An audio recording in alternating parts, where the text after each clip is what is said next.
Assalamualaikum warahmatullahi wabarakatuh. Kami ingin mengerjakan atau membuat tugas kelompok dengan materi strategi guru tentang hadis muskil untuk siswa Gen Z. Menjelaskan untuk siswa Gen Z dan logis. Jadi kami di sini bersama narasumber kita yang terhormat Ustaz Taufikur Rahman, SPSI MPD. Jadi yang akan kita bahas hari ini tentang hadis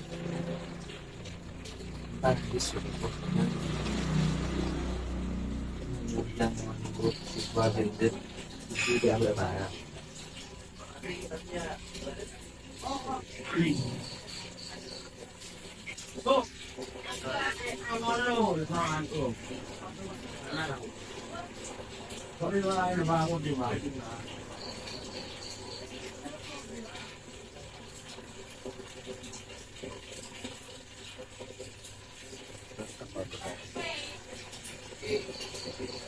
Yang paling utama adalah penjelasan tentang hadis muslim yang kenapa kok bilang hadis muslim. Mana kosong sodokotun min malin, tidaklah sedekah itu mengurangi harta. Kan biasanya kalau anak-anak itu kan yang namanya mengeluarkan harta, pokok kan mengeluarkan pasti kurang. Nah, sedangkan kalau itu tidak akan berkurang hartanya, malah akan bertambah.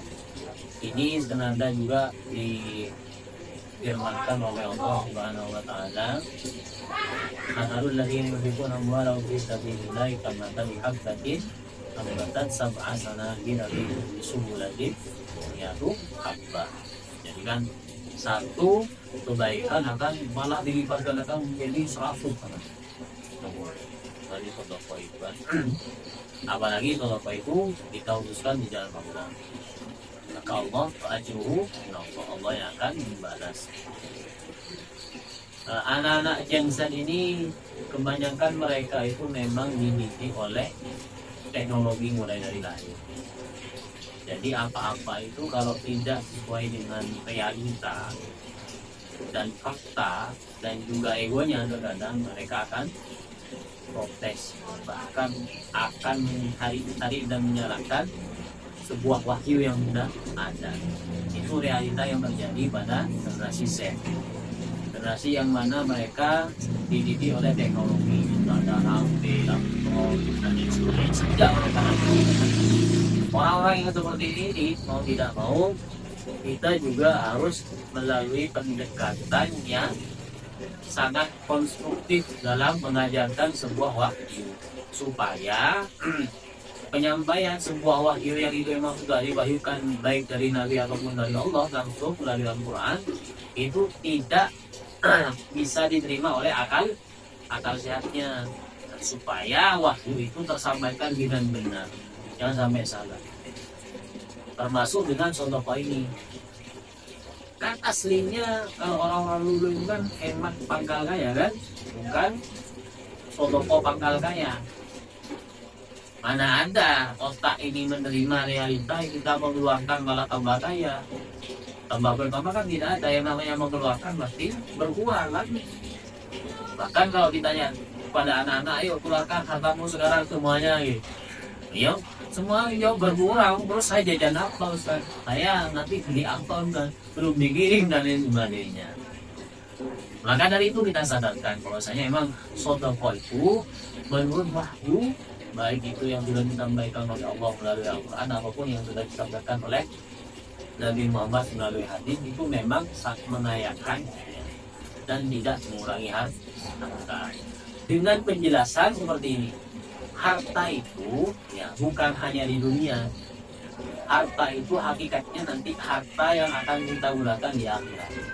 Jadi apa-apa yang kita infakkan di jalan Allah itu akan menjadi harta yang paling abadi. baik itu nanti akan kita lakukan di barzakh ataupun nanti di akhirat. Dan itu memang sekekal-kekalnya harta kita. Setelah kita jelaskan seperti itu, maka mereka akan menerima pentingnya bersedekah. Ya. Dan alhamdulillah biasanya anak-anak itu menerima kalau masalah wahyu, karena dikuatkan dengan hukum-hukum iman. Jadi apa-apa yang sudah disampaikan oleh Allah dan Rasulnya itu pasti benar, meskipun itu kita sesuai dengan realita yang mereka alami. Begitu hadis muskilnya. Yang tentang ayat Al-Qurannya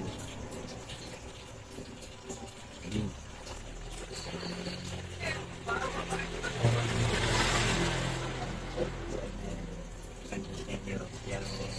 yang menggunakan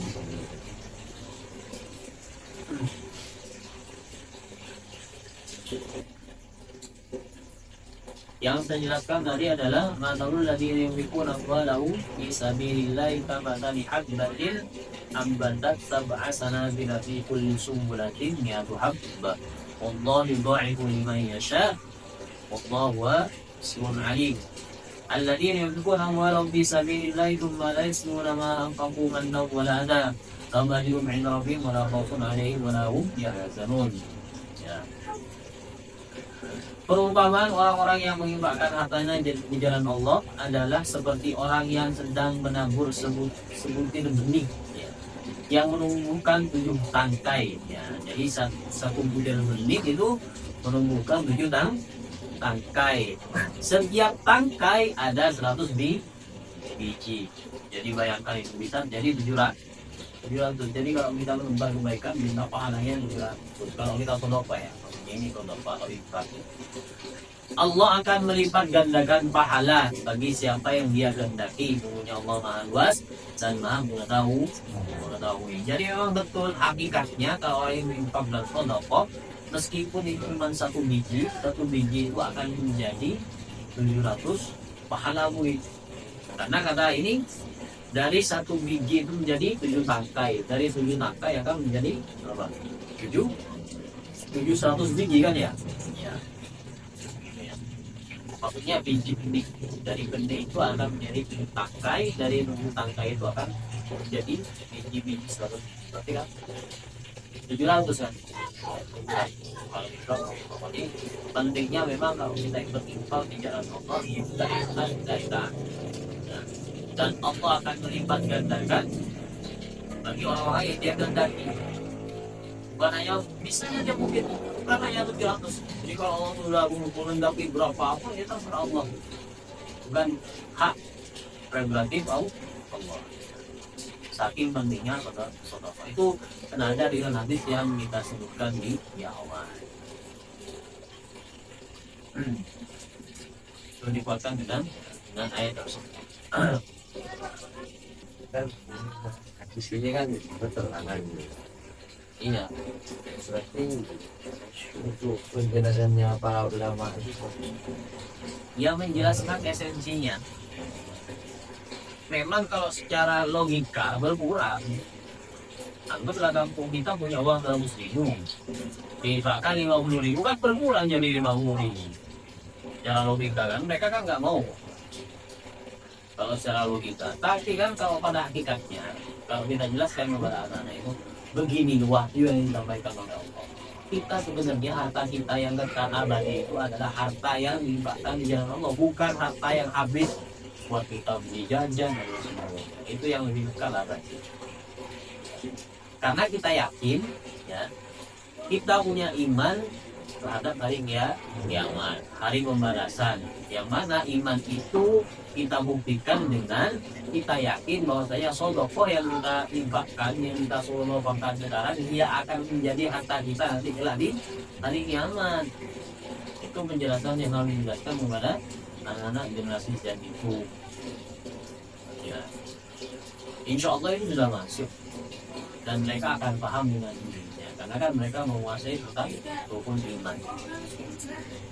Karena setiap yang bernyawa itu pasti mati kan, siapapun itu. Berarti kan setelah kematian ada kehidupan. Ya. kan. Lah, sedekah itu akan kita nikmati di kehidupan setelahnya, bukan di kehidupan yang sekarang. Mungkin dia akan mengkayakan kita, tapi lebih banyaknya nanti kita akan rasakan ketika kita sudah berada di barzah ataupun berada di alam akhirat.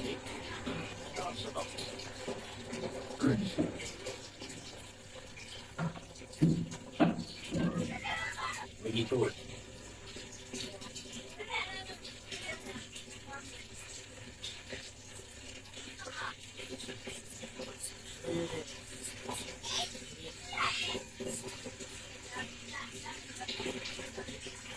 Jadi kalau mau sedekah nggak boleh tanggung-tanggung.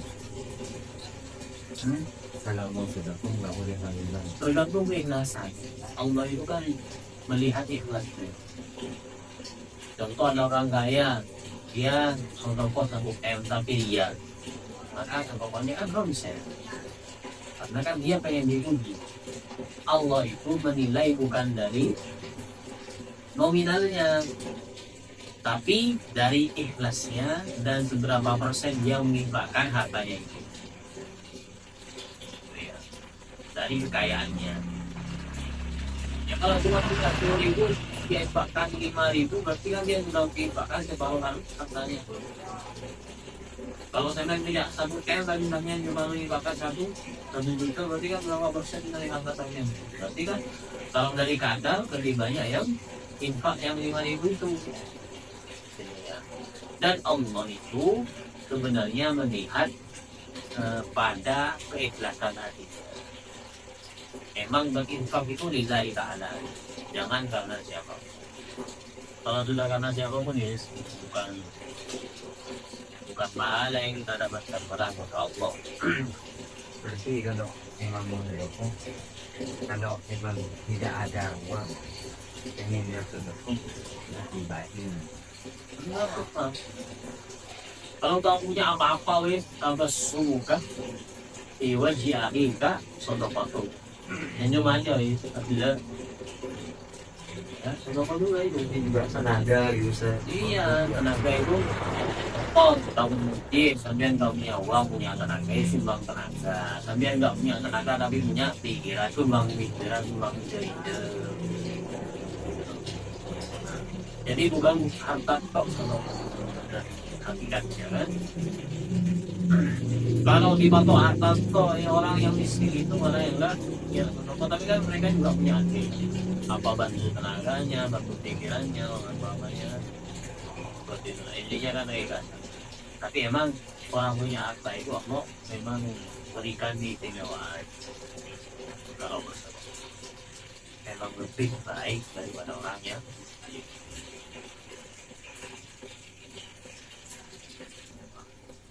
Kalau sedekah digital itu kan apa juga termasuk sama gitu. Iya sama, kan uang kita berkurang. Saya sekarang ada di dana dengan 2 juta. Kalau sini sodokokan 1 juta, ya berkurang di tangan aja. Karena uang itu sekarang bukan lembaran, uang itu sekarang kita kan. Saldo ya uang. Meskipun kita tidak pegang uang ininya kertasnya, ya saldo ATM ya uang lah. Saldo di mana? Banking ya uang. Ya mendapatkan uang ya kerja. Gak ada mau masuk saldo kan.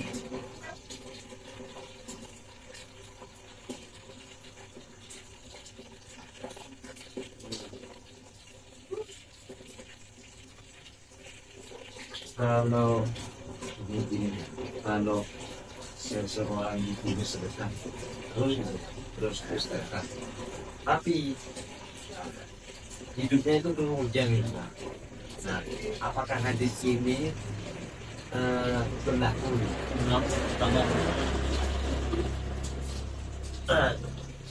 Yang namanya hadis penyampaian waktu itu pasti realita dan fakta nanti kemudian hari atau di kehidupan yang penting.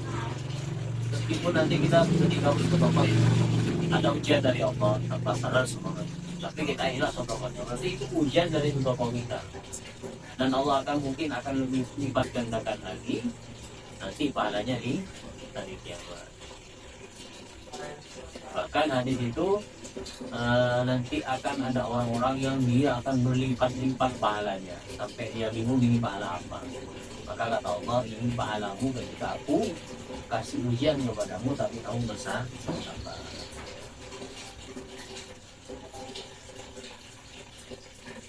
Jadi tidak ada keraguan dalam Al-Quran sudah menyebutkan seperti itu, sudah mutlak harus kita imani. Kalau kita nggak percaya sama Tuhan yang bisa kafir. Sudah jelas itu kan masalah dari yang penawar yang kita mintai kalau kalian batin angkatan sama asal yang kita sebutkan.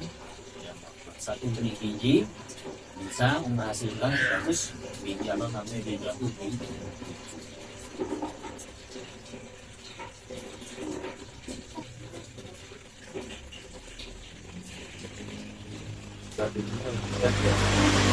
Ini kita menjelaskan masalah Islam nanti kehidupan bebasnya. Bukan hanya setelah banyak orang yang memberikan kalau kita bersodoko itu pasti kaya, pasti banyak.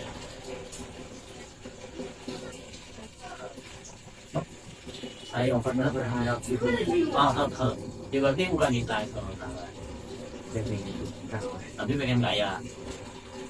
Enggak, misalnya aku pengen tekan di lagu. Kalau yang ya pernah kita kayak tadi itu masuk ya telepon dulu. Kamu sedekah 2.000 nanti dikasih 2 juta. Jadi kan sodoko bukan ikhlas itu, sodoko pengen diganti. Yang namanya sodoko itu sudah ikhlas. Rasulullah itu mau diapakan? Bukan berharap kembaliannya. Aku sodoko HP biar dapat, aku sodoko apa ini? HP Oppo biar dapat iPhone gitu. Ya bukan ikhlas nilai tanah, pengen iPhone lagi. Itu khawatirnya malah blunder sama Allah. Ini apa ini bukan sodoko ini? Itu kan kata malaikat yang minta tadi. Bukan malah iPhone yang didapatkan, ya malah berbutuh nggak punya HP. Itu salah konsep, itu masalah sodoko.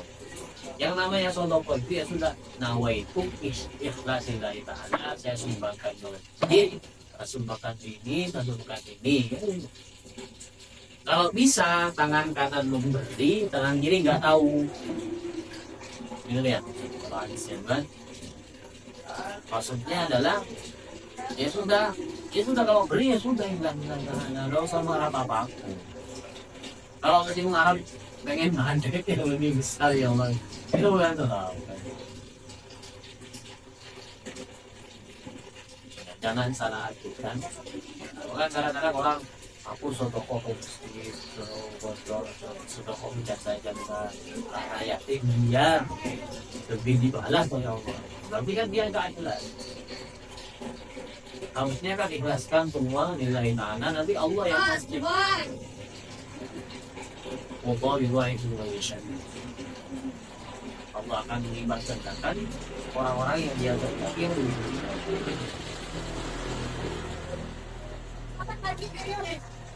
Jadi kalau ketemu ya ikhlas, bukan berharap apa-apa.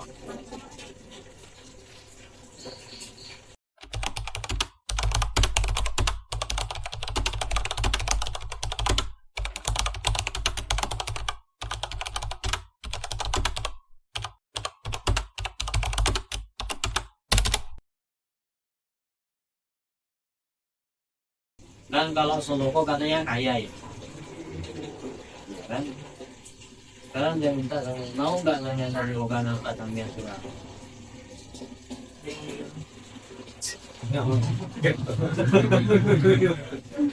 Iya kan?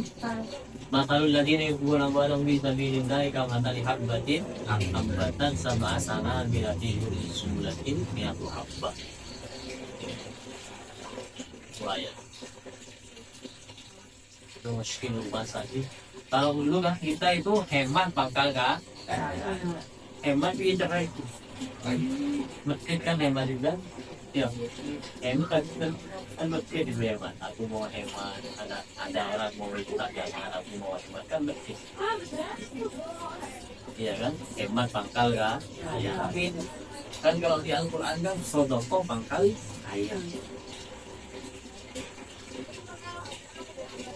Gitu.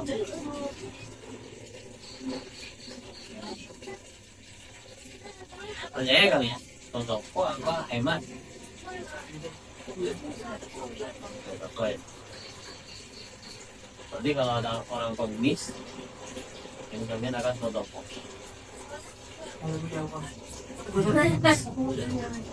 Kalau punya nyawa, ya punya uang ya, ya punya ya.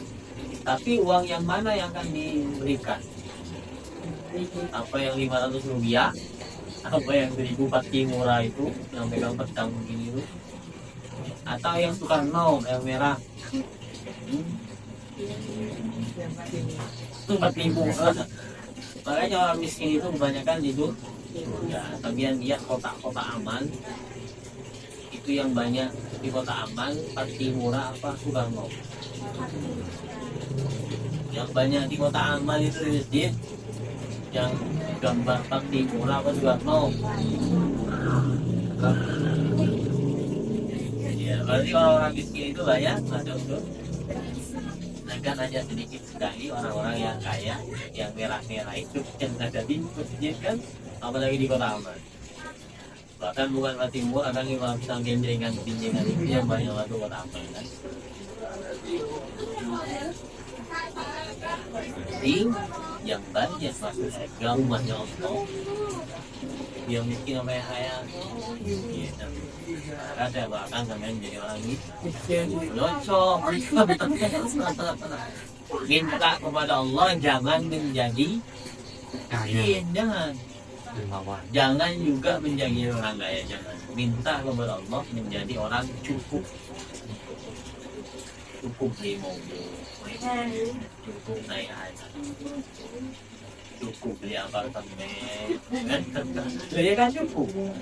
Karena kalau orang kaya fakir biasanya, orang kaya masih kurang kan banyak orang kaya masih kurang fakir kan. Tapi banyak orang yang biasa saja tapi makanya kata Allah bakfina ya Allah, ya Allah cukupkan kami ya Allah.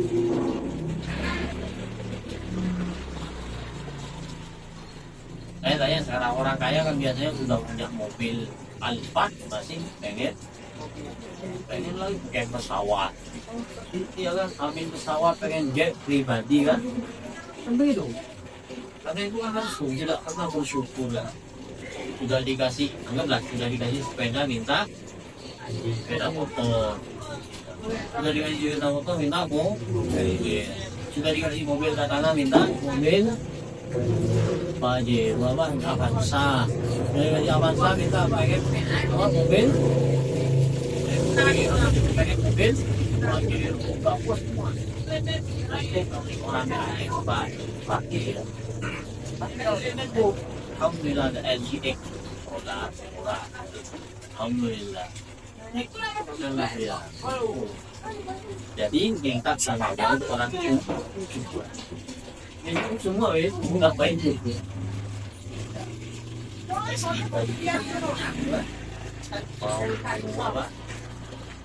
Mau bikin rumah cukup punya 4 cukup juga bikin rumah langsung mobilnya juga tahu akan juga cukup. Tapi nggak kaya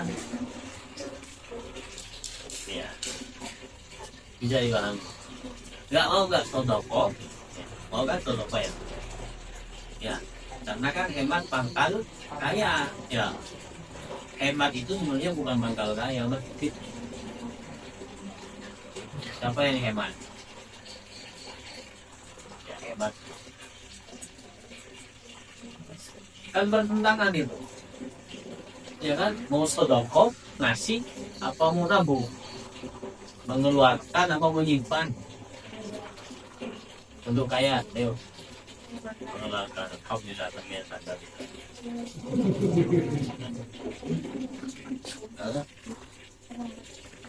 Ya kan ya? Anggap saya gini, ya, Nova jadi orang kaya nih. Ya, alhamdulillah. Shelly jadi orang miskin. Obama sekarang. Nova punya harta 1 juta. Shelly punya harta 100.000. Sekarang tiba-tiba ada Rijal ngemis. Aku mau minta gitu. Dia datang ke Shelly, dia tanya Shelly. Shelly kan punya uang 100.000. Opa punya 1 juta. Aku tanya sama saya. Shelly, aku mau minta, aku udah 3 hari nggak makan. Shelly kasih berapa? Jangan seikhlasnya yo, jangan dipaksakan. Ikhlas kamu berapa dari 100.000? Kamu orang nggak punya lo ya? Berapa? Dari 100.000 itu kamu akan kasih berapa? Enggak apa-apa, sebutkan aja. 20.000. Nova dari 1 juta itu kamu akan kasih berapa? 500.000. Oh, 100.000. Kira-kira yang baik itu Shelly apa Nova? Berarti Nova aja jelek. Iya, lebih baik Shelly. Karena 20.000 itu berapa persennya dari 20%-nya dari hartanya dia. Sedangkan 100.000 cuma 10%-nya dari hartanya. Harusnya kalau mau sama Nova itu masih 20% dari hartanya. Orang yang hartanya miliaran mereka sodokohnya cuma 2.000. Itu nggak pantas. Iya kan? Kalah sama orang miskin yang dia cuma punya 20.000, dia sodokoh 2.000. Berarti sudah berapa persen? Bisa dibagi. Itu sodokoh. Jadi bukan nilai, tapi kadar. Kadar dari harta itu yang akan dari sama kadar keikhlasan. Saya punya harta cuma 10.000. Tiba-tiba ada orang mengemis datang, pengen minta 5.000. Saya kasih 5.000, berarti kan separuh harta saya hilang. Iya kan? Karena kan saya cuma punya harta 10.000. Satunya punya 1 juta. Harusnya dia dari 1 juta 500.000 harus kasihkan kan? Biar sama-sama setengah separuh itu. Tapi dia cuma ngasihkan atau 20.000. Paham dia? Berarti anak-anak sekalian, sekali lagi tempat itu sebenarnya bukan pangkal kaya. Enak itu ya bukan memberi, kalau hemat memberi bukan. Harusnya kalau orang-orang Islam itu, kita kalau pengen kaya memang sodoko. Tidak ada ceritanya orang yang suka mensodoko itu miskin. Bukan kata saya kan, kata Al-Quran. Kami sudah makan bukti. Rasulul ladina yang bukan ambalam bisa dari kalau tadi habbatin amnatan terpasih itu berarti yang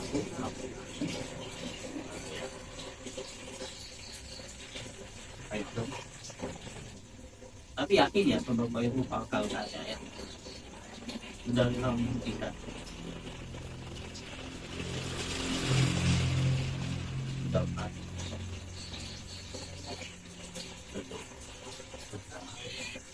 boleh buktikan.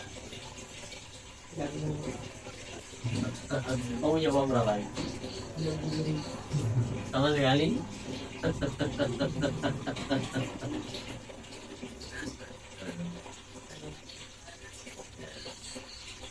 Sodoko yang paling afdol itu yang pertama orang tua.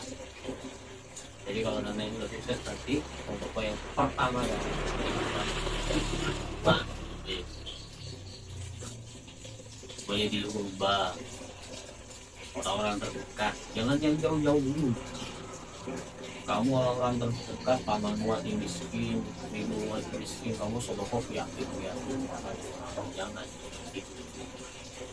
Itu paling afdolnya ya. Jangan sampai sampai sudah kaya, sudah bawa kemana-mana, ternyata tetangganya lagi kelaparan, ada sampah.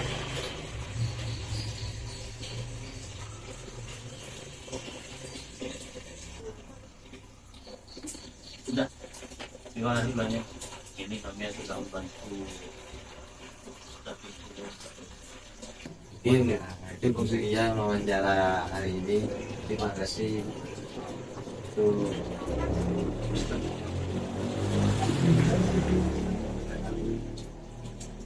Mohon maaf sebelumnya. Telah mengganggu waktunya. Sekian. Assalamualaikum warahmatullahi wabarakatuh. Waalaikumsalam warahmatullahi wabarakatuh.